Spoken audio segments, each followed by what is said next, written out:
say that, but no. All your screams, all your cheers, all your clapping. Just give me cake. I want cake. Cake is the language of love. No, just words. Just words. Like, you love me. Yeah, whatever. Give me a turn. Actually, don't. Please don't. Because I'll eat it. And I don't get to get any bigger. Oh, now that you can do. Go ahead. When I make horrible self-deprecating remarks, go, oh, no, you're pretty. Hello, everyone. How are you today? Fantastic. That was a lame response. Hello, everyone. How are you today? I'm good. I'm very good. Thank you. The one person that was kind enough to ask me. You all failed. I'm kidding. Oh, now, yeah, whatever. Yeah, no coattails right in here. You're like, I was going to say it. No, sorry. She got it first. You lose. Thank you, sweetheart. You're awesome. See, like the youngest kid in here, like, they raised them up. They have manners. I'm doing wonderful. Thank you very much. I was just waiting for someone to ask me that question. Very grounded. I'm kidding. I'm busting your chops. I love all of you. I cannot believe you're all here. This room is filled out. Why the hell would you wait in line for me? I wouldn't. Woo! Sit in line for that jacket.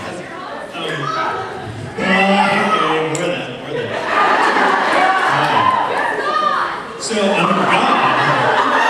I don't want that responsibility, thank you very much.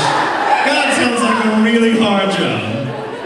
The more things you're capable of doing, the more people expect of you. And I prefer everyone to have really no expectations, because then you can get by with doing very good. What? I heard someone make a noise correctly there. It sounded like a line. Demigod. What is a demigod? Like, is a demigod like the crossing guard for the gods? He just like, stop crossing, thank you. That's what a demigod is to me. Like, a demigod's just a guy, like a really stupid god. They're like, well, we can't trust him with something important like storms, or like the weather, or gold. You will be the god of crosswalks. That's awesome, actually. I want to be the god of crosswalks. No, I don't. I hate children. I'd be like, no, you're good, go. Shouldn't you be holding up the sign? No, just go, just run. Go for it. Oh, maybe next time. So anyway, welcome everyone to the J. Michael Tatum. This is apparently the World Domination panel. And since the entire world is freaking here, I guess we win. I know nothing about world domination. No, that's another job I do not want. That requires far too much effort and forethought, and I would just prefer to I'm a very path of least resistance sort of guy. If the world wants to be ruled by me, hey! I'm not saying if it shows up to my door knocking and going, please give me a place to stay, I'll totally let the world in and be like, okay, you're now my mentor. But I'm not going to go out of my way to, like, more important things to do. Or eat ice cream. There's an ice cream shop in this hotel. It is so evil. They know me by name up there. Like, what flavor would you like to try this time, Mr. Tatum? I'm like, no. I'm going to start coming over there in disguise. Like a trench coat and glasses. I would like the Oreo explosion, please. Which, by the way, is a terrible name for an ice cream. Oreo explosion sounds like something that's going to happen in a little while. This is really good. Oh. Pardon me. Yeah, no, it's really amazing ice cream. When they have like candied apples, and you walk in there and you just totally buy everything with your eyes. And you get back to your room and you eat it, and then like you have like the foamy chocolate foam.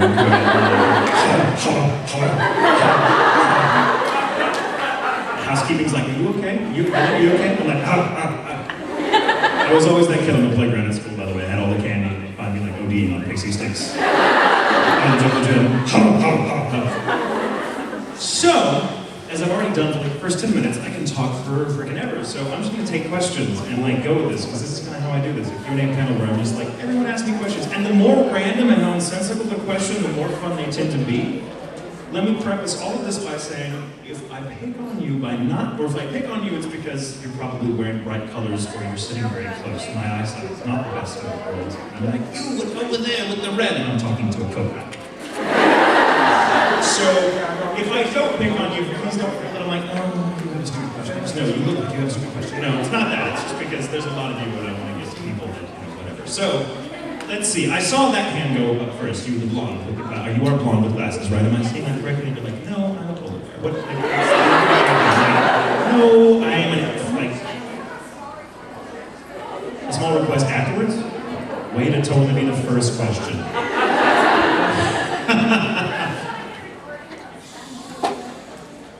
Good luck.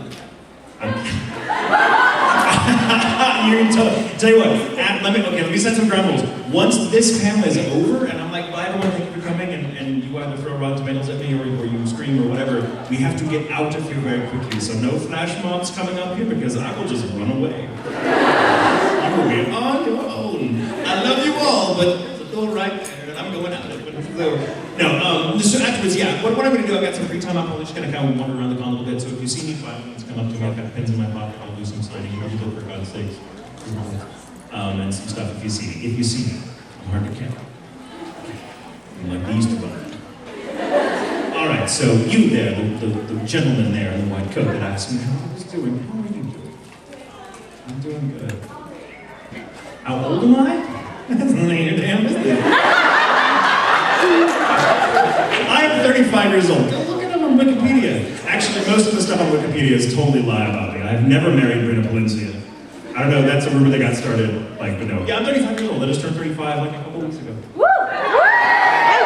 And, oh, thank you very much. At this point, it's like, it's more like the 6th anniversary of my 29th birthday. And let me tell you, this is a really surprising thing. Like, I always felt, when I was like your age, that being an adult would be obvious.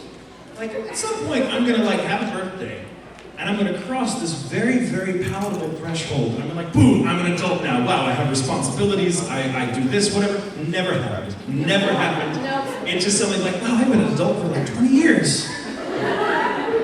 Clearly, anyone can get into this club. So yeah, it's never happened. I'm kind of waiting for that. It'll be 60 when I'm like, oh my god, I actually feel sure. Maybe the day before I die. Hopefully, plummeting off a cliff at 80 years old in my neighborhood. I feel really mature! All right, let's see this other room. I see a question over there. You've got the camera there in the second row. Now, there's not a euphemism nested in there, right? Because the answer would probably be yes to that, whatever that means. I have Googled myself, like in the normal vernacular. I have Googled myself. I have other people Google me and show me what they find, and I'm like, oh, that's wonderful, and I love what comes up. It's always surprising. It's like a new game every time. I'm like, why do leopards come up when you Google Tatum? I don't understand that. Yes, I Google myself like on average at least once a month to see like what new crazy information I can find about myself. And I'm like, wow, I didn't know I was born in 1876. I did not know I took part in the Spanish-American War. Like, that's amazing. Apparently I helped dig the Panama Canal. Wow, I really should pay closer attention to what I do. Yeah, it's funny. Google, again, computers, I don't trust them. They lie. It's sad. Google makes me out to be far more interesting than I actually am.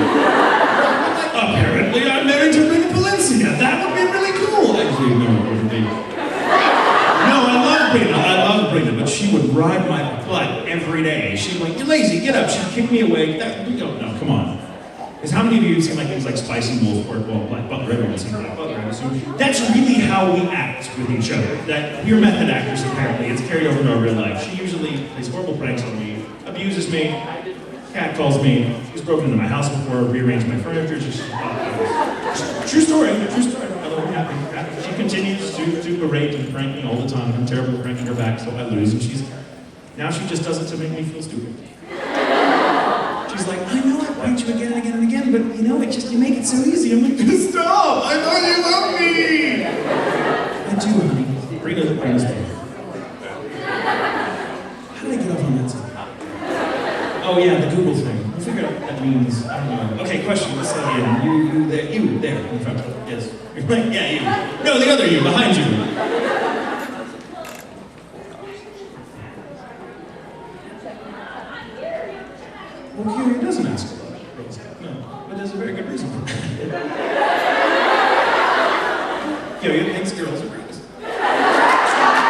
No, he doesn't. He looks at girls and he goes, oh, she's very well put together, but they're an aesthetic thing. Can I ask you now? Okay, what's your name? Joey will ask you now. Well, first of all, I have to ask, how much money do you have on you?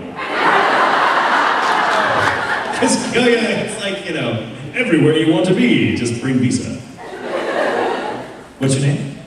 Heather? Okay, I remember that. See, I remember you were out there, Heather, but now I can see you. Look, Heather.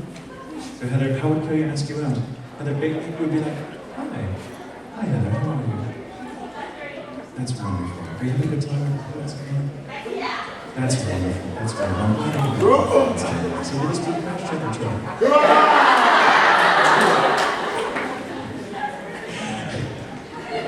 Would you go out with me sometime? Sucker. All right, let's see. A question. I see there's a hand with one of the wristbands on. Yes, you. That was your hand. That was really weird. Like, the face and the arm were like a total body length apart. How the hell did you do that? You question. Whoa! I'm sorry, that was a really cool trick just now. It was like he was holding up another hand with the arm he actually had. That is a great trick, by the way. Please teach me how to do that at some point. Okay, I noticed that a lot of the voice actors sort of sound like their voice. Imagine that. I know, and there is nothing more amazing or gratifying than seeing how incredibly disappointed fans are. They're like, oh my God, you played God Interlude. I'm like, yes, it's so nice to meet you. Like, whoa, wait, maybe I have the wrong person. Yeah, no, I don't, but it's called acting. And I have really weird vocal cords that allow me, like, I have a crazy octave range, so I can go really, really low, and I can go really, really high, and shrill, and just about everything in between. The price is high, because as I get older, I lose that range, just as everybody does. But yeah, it's kind of cool. I mean, it's really fun to play characters that don't sound anything like me, which is really fun, because a lot of people don't know, apart from things like Clay and Sebastian and a few other high-profile roles, I've done hundreds of things, and no one ever recognizes me, and I'm like, that means I'm doing a good job. It also means I get more work. Because they're like, oh, well, Tatum can do anything. Let's bring him in. I mean, there are many things I can't do. I have many limitations. But there are certain things I do very well. Wow, my own mother, not once in the almost decade I've been doing this for a living has been able to pick me up. I'll explain to her, I'll tell her, that character there, the one in the red, that's me, Mom, that's me. And she's like, oh, that's wonderful, and she'll still pick another character. But that one sounds more like you. She's thought I was Travis Willingham at some point. I'm like, there are worse people who was taken for her. She thought I was Monica Rial. Mom, please. My own mother. And she's so mortified by that. She's like, I'm your mother, I should be able to tell you. And study. Watch all my stuff. Get to know me. But yeah, it's really funny. And so for that reason, and so every time I'm together with my family, like, do a voice. I'm like, okay, what voice? They're like, I don't know, one of those voices. It's really, really funny. But I did voices a lot as a kid, so it just I'm kind of schizophrenic. I have a lot of personalities, so acting is not very much of a stretch. I'm just like, ooh, I open up my bag of people. Who shall I be today? Yeah. So I do that when I'll go in public and stuff, and depending on where I am, I will be a different character. So maybe it's a character I play, maybe it's just a character I made up. I'll be someone different everywhere I go. I'm never really real. I'm like a giant wardrobe.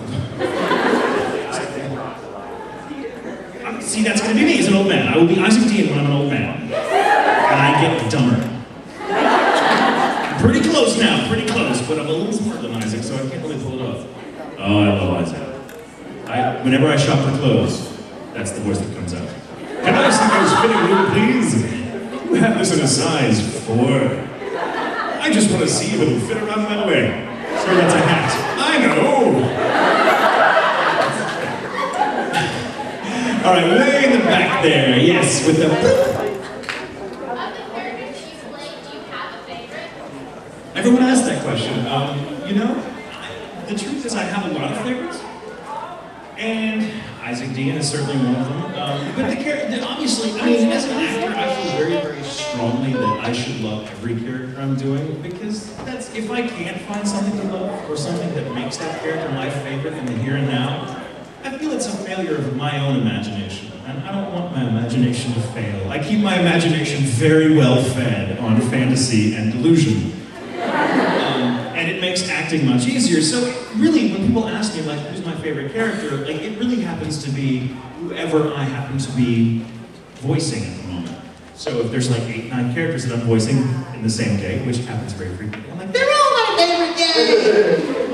But naturally, in retrospect, the characters that I go back and watch time and time again, they're characters that I would love even if I had nothing to do with bringing them to life in English. So for that reason, I think Isaac Dean is a wonderful creation, and I love that character. I would continue loving him even if he wasn't my character. I feel the same way about Killia, I feel the same way about Lawrence and Spice and Wolf, and I feel the same way about Sebastian, who I think is really amazing. I like Sebastian more as a character than I do as a real idea. If he was a real dude, I would run the hell away. Like, you're cute! No, I want none of that, none of that. No, thank you, no drama, thank you. But the truth is really all of them at some point, and they all kind of stay with me, and they all become part of this already very crowded room of personalities that are, you know, duking it out in my head. And they come out, car dealerships or drive-thrus, and sometimes all at the same time, and it confuses the hell out of everybody. You really should see me go to a drive-thru.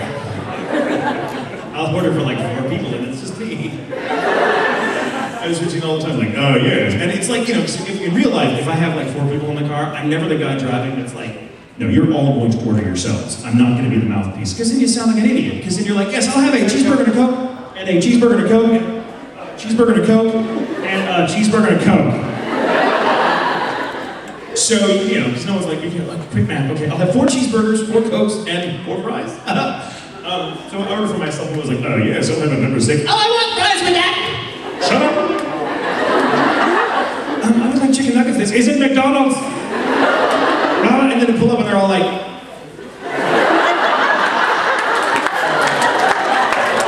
I'm like, that's a long story. And it's like, I have ketchup, thank you, bye, bye.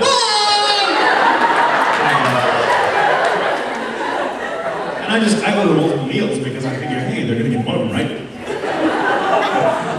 They play fast and loose in the drive-thru. Especially when you do voices, it's like, just give him whatever the hell will make him go away.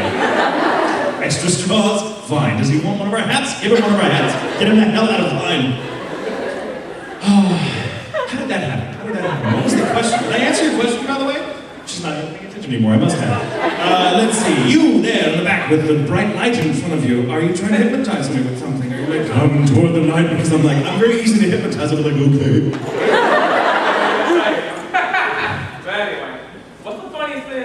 Happened to you or that you've done while being a voice actor? Funniest thing I've done or that's happened to me, that's a lot of stuff. Okay, this is an Isaac Dean story. The man with super stretchy arms is like, and it does, they look like they're on the aisle when he does that. It's really incredible, you're like a floodgate. Okay, so Isaac Dean was one of the first characters I ever had the chance to portray in some of the newer studios that Domination had built, and they changed locations about 4 years ago or so. And before that, every character I had voiced was in Whisper Rooms, which are these makeshift studios. They're very lovely, they get the job done, but they're very tiny. They're essentially boxes that barely fit people mine or Travis Willingham's size. Forget about getting more than one of us in there at a time, because it's like, hi. Oh, I hope one of us showered. But they're very small, and the window in those booths typically just like in the door, and so you can't really see out. They can't see in unless when you're on mic, because the mic's over here, the window's over here. So it has this wonderful sense of privacy, and so I tend to be very animated. When no pun intended, I tend to be very, very lively, and because I tend to use my body a lot to get the voices. I mean, when you do really crazy voices like that, you just can't help it. Certain things have to sound like your body's moving a certain way, or it sounds really flat and scream. Again, no pun intended.